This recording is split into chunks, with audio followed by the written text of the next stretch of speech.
Hi Dan, my name is Katie and I just finished watching your Don't Say Gay video. I thought it was really good, and because it's an issue that I'm quite passionate about, I thought I would respond.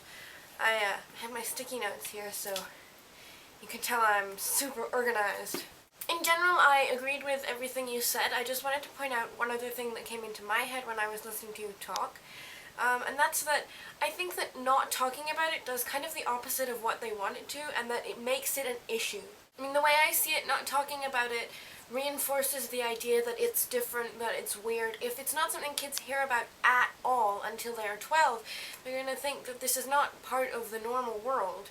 And so, to my mind, not talking about it just reinforces the idea that even without saying it, being gay is wrong. In one respect, I can kind of see where they're coming from. I mean, they don't really want controversy. They just like a nice even playing field in elementary and middle school where kids just learn reading, writing, and arithmetic, nothing controversial happens, and the parents don't have to worry. I think that's one of the big issues, is that they're afraid that if they talk about it, the parents will get pissed off and come after them, and that's a problem. And that's a difficult thing for a school board to deal with, because ultimately parents do have a lot of rights when it comes to their children's education. But despite that, I do firmly believe that not talking about it just makes it a bigger problem. Like, for example, if we didn't talk about death until kids were, say, 12 or 13, there'd be a lot of 8-year-olds out there wondering where their pet fish went, wondering where their grandmother went. I think this is the same thing. I mean, ultimately, it's the same thing with sex. I know you had this discussion last year when you talked about sex ed, and I agreed with everything you said.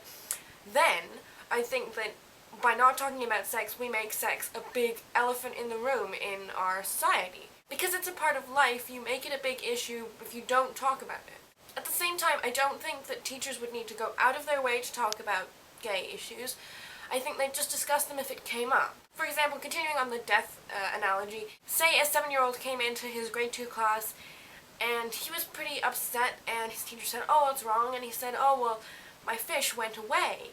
And so then the class goes on to have a discussion about death and some ideas of where people go when they die, and all in all, the kid learns that it's okay to talk about death. By the way, death is another issue that has a lot of stigma in our society, and I think we should talk about it more, but we don't. But that's not the issue here. And so the kid comes away from that discussion with the idea that it's okay to talk about death, that death is a natural thing.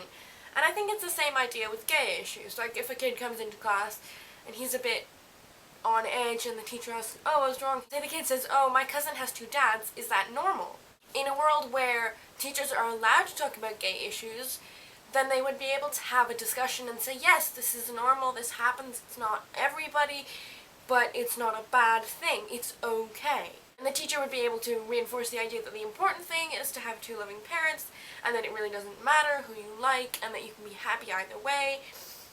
And then the kid would go off, and say the kid was gay, he'd feel good about himself later on because he had positive reinforcement. Say the kid wasn't gay, he'd be much less likely to be homophobic because the teacher had had this discussion. The only way you could really make it fair would be to refuse to talk about heterosexual issues as well. And can you imagine a class where you don't read a story about a mummy and a daddy and a little boy? I mean, that would basically mean you wouldn't be able to talk about any kind of human relationship. Is that really viable? So overall, like I have said a number of times, I do think that if you don't talk about it, you just make it an elephant in the room. Our society is almost there to accepting gay people as what they really are, just people. And I think that not talking about these issues, and especially not talking about them with children, who are one of the most impressionable groups of people, I think that this will just perpetuate a problem. In an ideal world, this wouldn't be an issue, so we need to stop making an issue out of it and just treating it like anything else. 2 final points. 1, this only really works if the teachers themselves aren't bigoted and are prepared to speak about this openly. So that's another issue, and it's probably a different discussion. Number 2, thanks so much, Dan, for saying in such an honest way that it's really okay to be gay. The way that you said that it is actually just a fact was so honest and true, and I really respect that. Well done. Okay, I've talked enough. Keep up the good thought-provoking videos, Dan. I really enjoy the discussions that go on around them.